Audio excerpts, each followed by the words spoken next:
Namaste, hello, hola, Sat Sri Akal and Salam Alaikum. My name is Yash and welcome back to the channel everybody. In today's video, we're going to be learning about a key physics concept known as moment of a force or torque or the turning effect. And without further ado guys, let's get right on into it. Okay guys, so as you can see, I'm not making my video in my usual way as I do with my whiteboard. Today I'll be making the video on a notebook and I've already written down all the information, so it'll just be easy for me to go through. And I'm really sorry for the inconvenience guys. My whiteboard is currently broken and it's being repaired guys, so please give me some time, and once again I really apologize for any inconvenience. Okay guys, so what is moment of a force? So as you can see, the moment of a force is equal to the magnitude of the force multiplied by the perpendicular distance of the force from the pivot.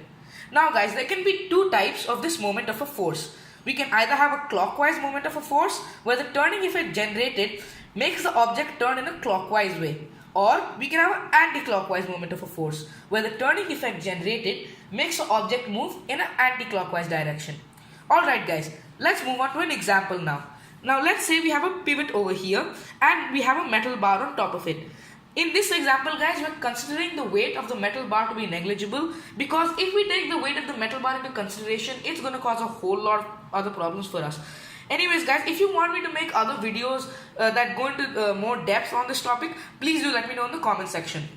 Anyways guys, coming back to the topic, over here as you can see I've drawn the diagram, and let's assume that somebody is pushing this at this end, is pushing the bar downwards with a force of 100 newtons. So there is a force of 100 newtons on the bar at this end downwards, and guys the distance between the pivot and the force is 1 meter. Now guys, note that this is the perpendicular distance. For example, if the bar was tilted like this and then a force was being applied on this end, we have to consider the perpendicular distance, not the distance from the pivot to the force, the perpendicular distance from the pivot.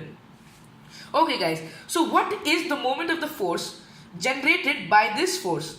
So the turning effect on this bar will be 100 newtons, which is the value of the force, multiplied by 1 meter, which is the perpendicular distance from the pivot.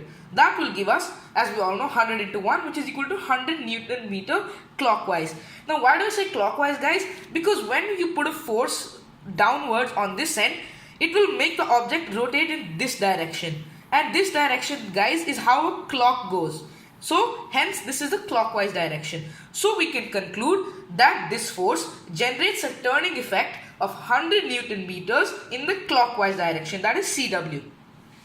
Moving on to another concept guys, we'll be coming over to couple. Now a couple is two equal and opposite forces whose lines of action do not coincide. Now guys, what do I mean by that statement? I mean that if the lines of action are on the same line, then no turning effect will be produced, and hence they cannot be called a couple. So guys, so the moment of the couple, written over here as MOC, is the force of one of the forces times the perpendicular distance between the two forces. It might be confusing guys at the beginning a little bit, but let me show you how easy it is through an example. Okay guys, let's say we have another pivot here, another metal bar over here, and somebody is pushing at this end, is applying a force of 100 newtons downwards, and on the other end there's a force of 100 newtons being applied upwards. Now as you can see guys, this perfectly fits into the statement. The forces are equal, 100 and 100, they're opposite because one is upwards, one is downwards, and their lines of action do not coincide because one force is being applied at this end, the other force is being applied at this end. So their lines of action are not near they aren't near each other at all. So guys, how do we calculate the turning effect, the net turning effect on this bar now? So what we will have to do is, we will have to multiply the magnitude of one of the forces, that is 100, times the perpendicular distance between the two forces. Note that it is not the perpendicular distance between the pivot and one of the forces, it's the perpendicular distance between the forces. So let me just turn the page guys, I'll show you. Over here as I've written guys, the net moment of a force or the net turning effect will be the magnitude of one of the forces, which is 100. And guys, since the forces are equal, you can take the magnitude of any of the forces, it won't really make a difference.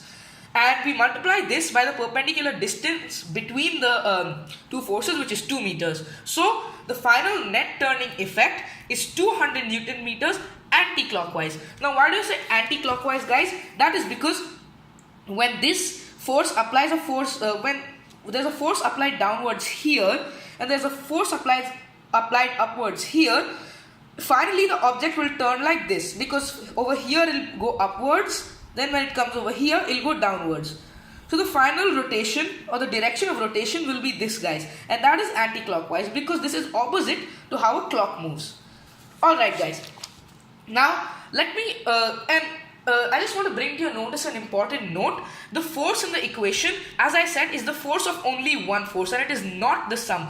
That is a very common mistake I myself have made, guys, and many of my friends, they tend to make this mistake a lot and they continue to repeat it. But just make it clear, guys, that it's not the sum of the forces. It will not be 200 newtons times 2 meters. It will only be the magnitude of one of the forces. And since, as I said, guys, the forces are equal, you can take the magnitude of any of the forces. Finally, guys, coming on to the derivation of the second equation. Now the second equation, guys, is that of the couple. How did I get this? How did I get the fact that the moment of a couple is the force times the perpendicular distance between the two forces? So guys, if we apply the first equation, which is the normal equation, for example number 2, we can say that the total turning effect or the total moment of a force is 100 times 1 plus 100 times 1. Because for this force, guys, sorry, it's blurry. For this force, the turning effect will be 1 meter, which is perpendicular distance from the pivot, times the force, which is 100 times 1. And for this force, guys, the turning effect will be 100 times 1 meter, because that's the perpendicular distance from the pivot. So our final turning effect will be 100 times 1 plus 100 times 1. But guys, if you're familiar with this concept of distributive property, if we apply the concept of distributive property over here, we can take out 100 common from both of these and we can write it as the total moment of the force is 100 into 1 plus 1. That gives us 100 times 2, which yet again gives us 200 Newton meters. Now guys, you can see I arrived at the same answer using both the first equation for example number 2 and the second equation for example number 2, guys. So if you want for a couple, you can use any of the two equations. You can either stick to the first normal equation if you find that the second equation is too confusing, or if you want to conserve some time, perhaps you can use the second equation. Anyways, guys, a final note. The SI unit, that is the standard unit of the moment of a force, is a Newton meter. Okay guys, thank you so much for watching. I hope you enjoyed the video, and if you did, please like the video, share it with friends and family, and remember to subscribe to the channel. Not only that, guys, hit the bell icon if you want to stay tuned and to make sure that you never miss an upcoming video. Finally, guys, if you have any queries, comments, anything you want to share with me, or if you want to let me know what topics you guys find difficult so I can make videos on them, please let me know in the comment section and I will get back to you as soon as I can. Once again, guys, thank you so much for watching.